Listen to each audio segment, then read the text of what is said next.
can go as far as showing our restraint and showing our patience, and in front of this party, which is of course subscribes to the same religion, but has been deviated, has lost the path. Imam said we gave them whatever we could have up until this point. Even though they were shooting arrows at us, we did not respond. We tried to make peace, tried to reconcile, but they did not take heed. So of course, this man was killed. Imam then ordered the battle to begin, and the rest of the story, that how the Battle of Jamal shaped out, that eventually Amir al-Mu'mineen was triumphant, and al-Mu'mineen was captured. Imam, with utmost respect, sent her back along with her brother, Muhammad ibn Abi Bakr, and until she reached the city of Medina, she regretted, according to the riwayat and history, at what she had done. What happened to Talha and Zubair? They were killed on the way. One of them was running away, and that's the history of Battle of Jamal. So there's a book called Al-Jamal, Muruj al-Dahab, Al-Kamil fi-Tarikh. It is narrated that mother of this man, Muslim Mujashari, who read this ayah to this other group of Muslims, she cried and threw herself onto the body of her son. She and the body of Muslim was taken out of the battlefield, and she recited these couplets. She said, Ya Rabbi, inna musliman da'ahum yatlu kitabullahi la yakhshahum. She said, فَخَضِّبُوا مِنْ دَمِهِ قَدَرَهُمْ وَأُمُّهُمْ قَائِمَةٌ تَرَهُمْ. Oh Allah, Muslim called them towards Quran.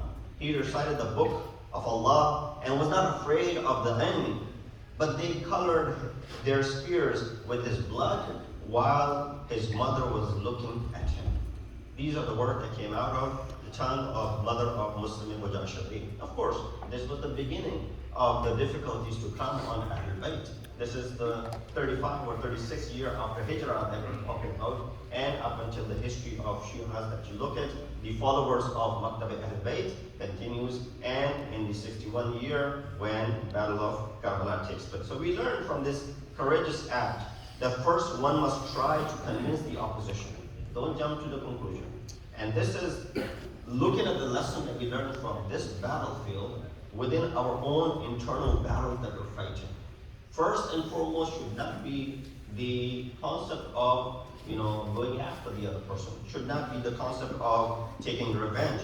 First and foremost, if the other party is also subscribes to the same faith and religion, then one must go ahead and try to reconcile, try to solve the issue, try to come to some sort of Islam if there's a possibility. Of course, if that is not the case, then what Imam did is a sunnah for us. What Imam did is a sirat of Imam, and it is hujjat upon us that attacking and taking what is ours, this is nothing out of the bounds. So we learn from this courageous act that first try to convince the opposition with proofs from Quran, give them itmam al-hujjat, the ultimatum, and then fight in the way of Allah subhanahu wa ta'ala until your last breath. Sallu ala Muhammad wa ala.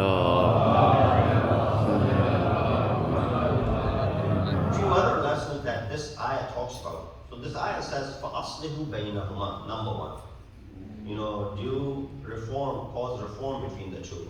Then again repeats, فَأَصْلِحُ بَيْنَهُمَا again. Wasn't it enough one time that Allah said, فَأَصْلِحُ بَيْنَهُمَا? Reform, cause reform between the two. Then he repeats it again in the same ayah, فَأَصْلِحُ بَيْنَهُمَا بِالْعَدْلِ وَأَقْسِطُوا.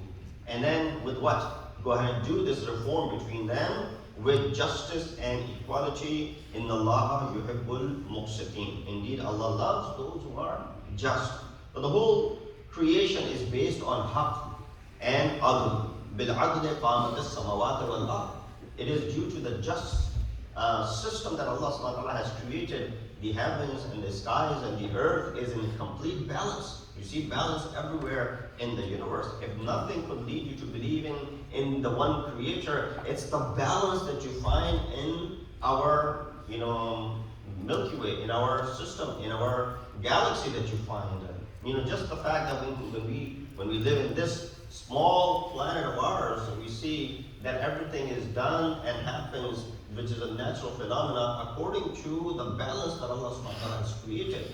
The sun rises and the sun sets, and the moon rises and the moon sets, and all the other things that are in this nilam are working perfectly simply that tells you that the designer of all of these things is someone who is also perfect. Because man made things, man created certain laws, man created and invented certain things.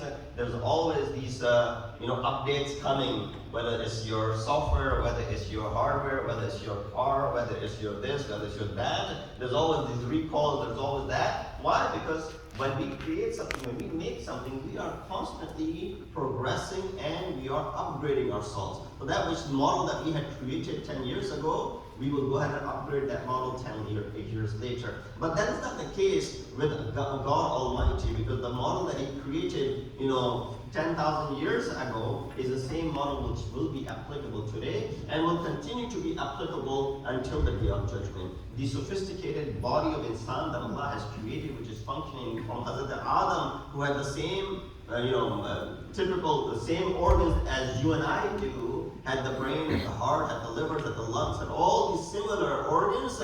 None of those organs were upgraded or updated or changed from Hazrat Adam until our time. And that will remain the same way. And that is the biggest proof that how the creator of the universe is in complete control of what He has done. And of course, you and I are prone to making mistakes. So in our society's establishment of justice and acting according to the law is liked. Everybody likes it. Nobody denies the fact that we are against justice or we are against equality. But steering away from it is something which everyone will say is a dislike and abhorrent act. But which law? The one which is designed by ourselves, the law which has many defects and loopholes, the law sometimes which steers in favor of certain individuals and overlooks certain other individuals. As you see, the world that it comes to, when we see and we look at the news around the world, sometimes the laws are shifted and tilted in favor of those whom they like themselves, and therefore those laws will not be applicable in certain places. Therefore, the cause of Palestine that you see today, how the aggression from Israel that is happening today.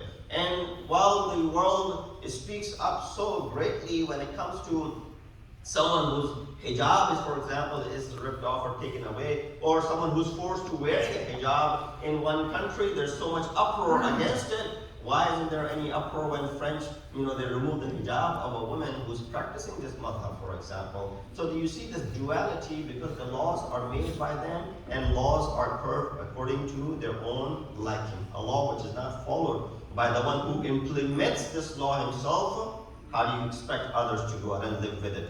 Can these laws be considered sacred and honorable in a society and provide justice and immunity for mankind?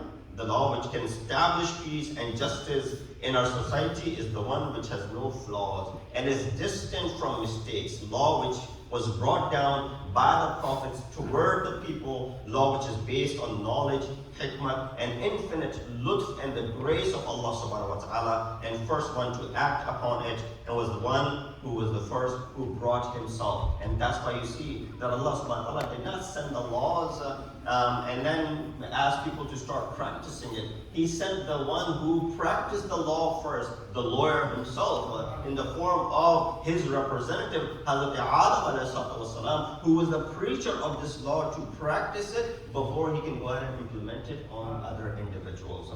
And therefore, in conclusion, we look at how this ayat of chapter 49, ayat number 9, teaches us all a very important lesson. And I'm not looking at the world politics. Here we're looking at our own nufus and our own souls. As I said in the beginning, half of Ramadan has passed. The remaining half is still around. Make us look and reflect on our souls. Have we been able to overcome those challenges in our lives in the first 15 days of month of Ramadan? If you were not, you still have this opportunity. You still have the remaining half of the month in your favor to go ahead and curve things in your benefit. We ask Allah subhanahu wa ta'ala to give us a tawfiq and ability to use the remaining part of the month of Ramadan to our favor, inshallah.